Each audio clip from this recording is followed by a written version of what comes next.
Hello everyone, welcome to Alam Academy. My name is Mohammad Shiraz. Today we will start a solution of exercise 1.2 of NCERT. इस exercise में हमें इररेशनैलिटी proof करनी है। इसका intro part हमने previous lecture में upload कर चुके हैं। उसमें हमने सीखा था कि हम मेथड ऑफ कॉन्ट्राडिक्शन से इररेशनैलिटी को प्रूफ करते हैं और उसमें एक थ्योरम हमने पढ़ा था कि अगर p हमारा कोई प्राइम नंबर है और वो a स्क्वायर को डिवाइड कर रहा है तो इसका मतलब p a को भी डिवाइड करेगा कंप्लीटली।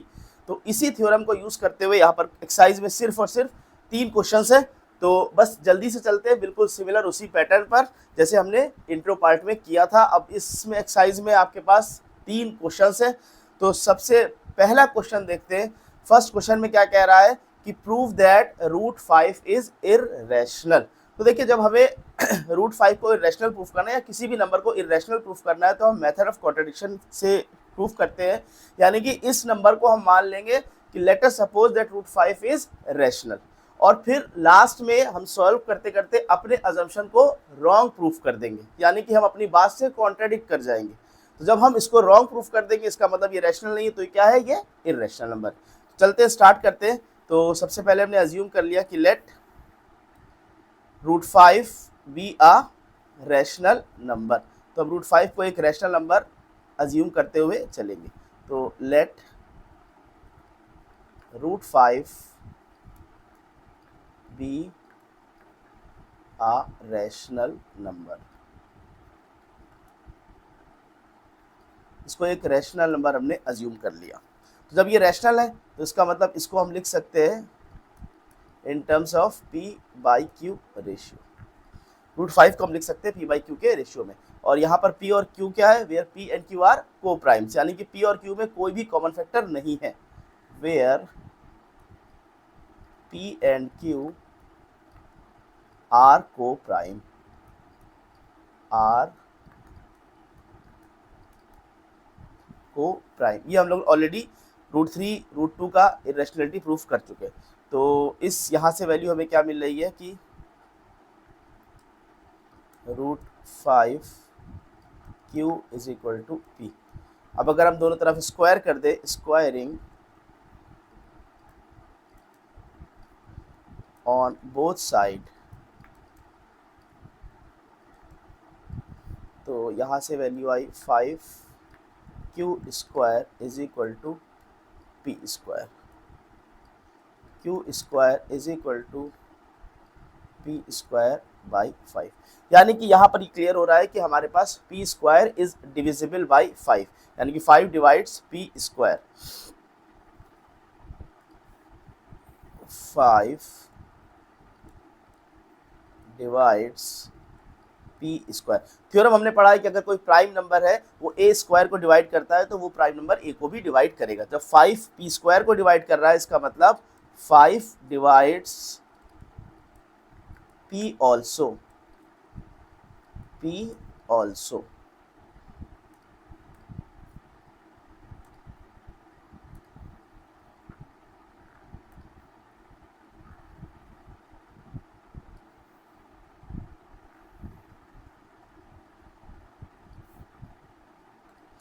ठीक है, जब 5p को डिवाइड करता है इसका मतलब p के कम से कम एक फैक्टर में तो 5 होगा ही होगा। तो हम लिख सकते हैं p equals to 5k।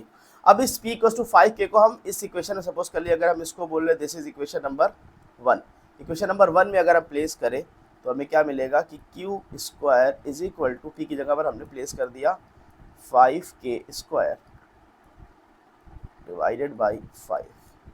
So it gives q square is equal to 5k square.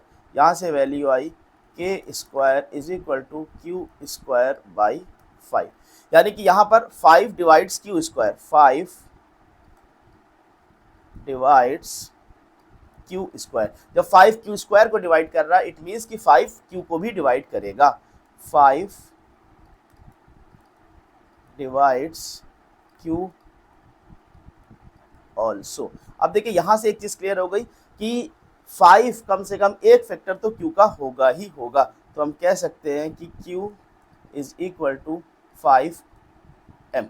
ठीक है, अब यहाँ से देखिए P का एक फैक्टर आपका 5 आया है, ओके, और Q का भी एक फैक्टर 5 आ चुका है, यानी कि इन दोनों के बीच में कोई कॉमन फैक्टर मिल रहा है, लेकिन हमने जो अज्यूम किया था कि that P and Q are coprime, तो इट शो दैट कि 5 is the common factor, is the common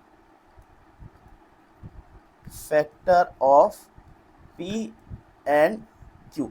P और Q का कॉमन फैक्टर 5 है, तो इसका मतलब ये कॉन्ट्रेडिक्ट कर रहा है हमारे अजम्पशन को. This contradict our assumption.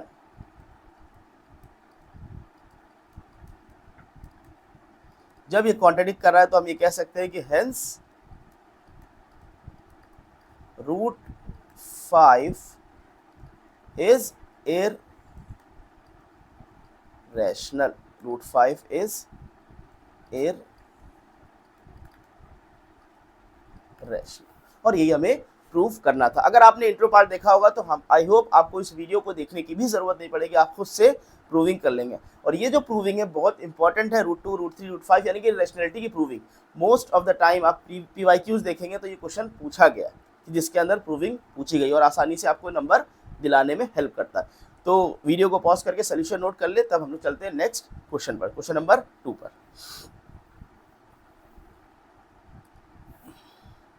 देखिए क्वेश्चन नंबर 2 क्या कह रहा है कि prove that 3 + 2 root 5 is irrational. इस तरह का भी क्वेश्चन हम लोगों ने इंट्रो पार्ट में किया था. तो देखें अगेन हम लोग method of contradiction he use करेंगे. तो हम सबसे पहले अज्यूम कर लेते हैं कि let us suppose let 3 + 2 root 5 is rational. अब हमने इसको रैशनल मान लिया तो इसका मतलब 3 + 2 रूट 5 को लिखा जा सकता है P/Q.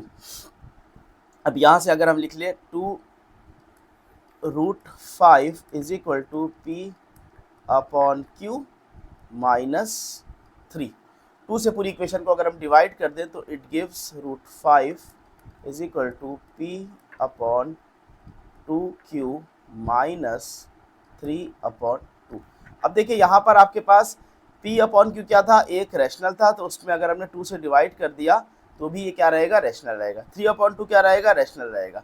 और रैशनल में से रैशनल माइनस करेंगे तो रैशनल नंबर ही मिलेगा. लेकिन यहाँ पर क्या हो रहा है, रूट 5 अभी हमने फर्स्ट पार्ट में प्रूफ किया है कि रूट 5 इज इररेशनल, तो रैशनल इररेशनल के बराबर हो जा रहा है. तो ये ऐसा क्यों हो रहा है, क्योंकि हमने अपना अजम्पशन रॉन्ग माना था, इस वजह से आपका ये सारी चीज़ें हो रही है. तो हम ये कह सकते हैं कि 3 + 2 root 5 is not a rational number but it is a rational number. अब देखिए यहाँ पर हम कह सकते हैं कि P/2Q is a rational number and 3/2 is also a rational, is also a rational. अब ये भी रैशनल. अब ये जो दो नंबर है अगर हम इनको रैशनल में से रैशनल माइनस करते हैं तो इट गिव्स रैशनल नंबर. तो यहाँ पर हमें क्या मिल रहा है कि P/2Q minus 3/2 is rational, but root 5 is irrational. अभी हमने प्रूफ किया है, तो ये रैशनल नंबर इररेशनल के बराबर नहीं हो सकता. सो ये जो कॉन्ट्रडिक्शन आ रहा है, ये जो प्रॉब्लम आ रही है, किस वजह से आ रही है, हमारे रॉन्ग अजम्पशन की वजह से आ रही है. तो हम यहाँ कह सकते हैं कि this contradiction arises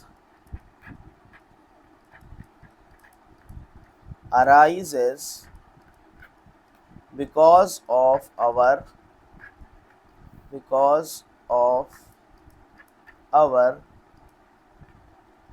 wrong assumption. और हमारा assumption क्या था कि 3 + 2 रूट 5 इज रैशनल. तो हम कह सकते हैं कि सो 3 + टू रूट 5 इज इररेशनल। तो ये भी हमारा प्रूव हो गया। चलते हैं इस एक्सरसाइज के लास्ट क्वेश्चन पर, जिसके 3 part. Prove that the following are irrationals, 1/√2, 7√5, 6+√2। बिल्कुल सिमिलर उसी पैटर्न पर करेंगे। तो सबसे पहले लेट, पहला पार्ट करते हैं। लेट, इसको 3 पार्ट ही डिवाइड कर लेते हैं पेज को, और तीनों हो जाएंगे इसी में।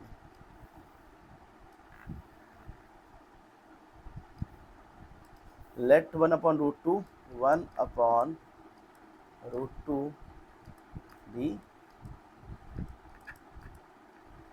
रैशनल।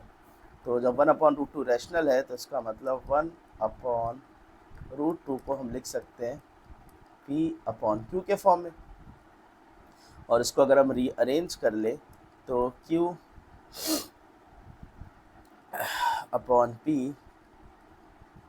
Is equal to √2। अब देखिए Q/P क्या है, वो भी एक रैशनल है, और √2 क्या है, हमने इंट्रो पार्ट में √2 को इररेशनल प्रूफ किया था। तो हम यहाँ पर कह सकते हैं कि Q/P is rational but √2 is irrational,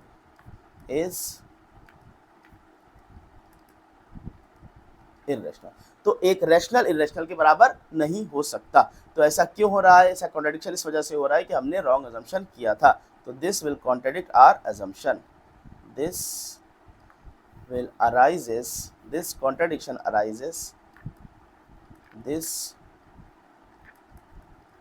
contradiction arises due to wrong assumption, wrong assumption, hence हम कह सकते हैं hence 1/√2 is irrational। Second part पर चलते हैं। सेकेंड पार्ट क्या है? 7√5। इसको भी हम मेथड ऑफ कॉन्ट्रडिक्शन से ही करेंगे कि लेट 7√5 बी रैशनल नंबर। अब अगर ये रैशनल है तो 7√5 इज इक्वल टू P/Q। तो again √5 is equal to P/7Q।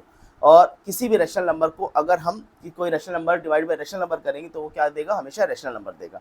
तो यहाँ पर भी सेम वही रीज़न कि P/7Q इज रैशनल बट √5, अभी इसका फर्स्ट क्वेश्चन हम लोग ने यही किया था, √5 इज इररेशनल। ऐसा क्यों हो रहा है? This contradiction arise, this contradiction arises due to wrong assumption। तो हम क्या कह सकते हैं कि hence 7√5 is irrational। Last part पर चलते हैं। आई होप अब लास्ट पार्ट भी आप आसानी से कर सकते हैं। तो चाहे तो वीडियो को यहीं पर पॉज करके थर्ड पार्ट खुद से ट्राई कर लीजिए, और अगर हो गया है तो वेल एंड गुड, नहीं हुआ है तो उसको देख लेते हैं। इसको भी हम लोग मेथड ऑफ कॉन्ट्रडिक्शन से करेंगे कि लेट 6+√2 बी रैशनल। तो जब ये रैशनल है तो 6+√2 is equal to P/Q, √2 is equal to P/Q minus 6।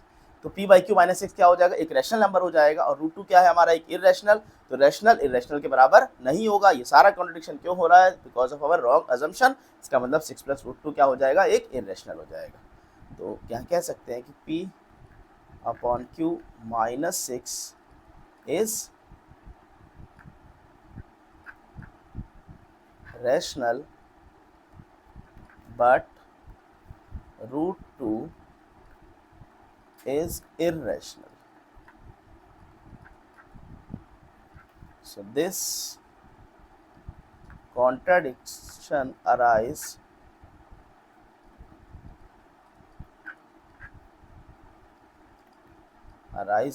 due to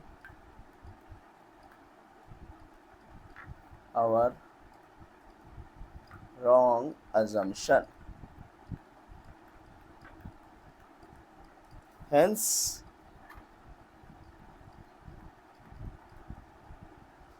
6 plus root 2 is irrational. तो ये लास्ट पार्ट भी हमारा हो गया, यानी कि तीनों क्वेश्चन हमने एक्सरसाइज 1.2 के कंप्लीट करने के साथ साथ यहाँ पर हमारा चैप्टर भी कंप्लीट हो जाता है। नेक्स्ट वीडियो में आपसे मिलेंगे एनसीईआरटी के सेकंड चैप्टर में, जो है पॉलिनोमियल्स। बहुत आसान चैप्टर है, पॉलिनोमियल भी हम लोग ऑलरेडी क्लास 9th में पढ़ चुके, लेकिन यहाँ पर कुछ और बातें होंगी, जीरोज ऑफ पॉलिनोमियल की बात होगी, ग्राफिकल रिप्रेजेंटेशन होगा, ये सारी चीज़ें हम लोग नेक्स्ट वीडियो में देखेंगे। Thank you students.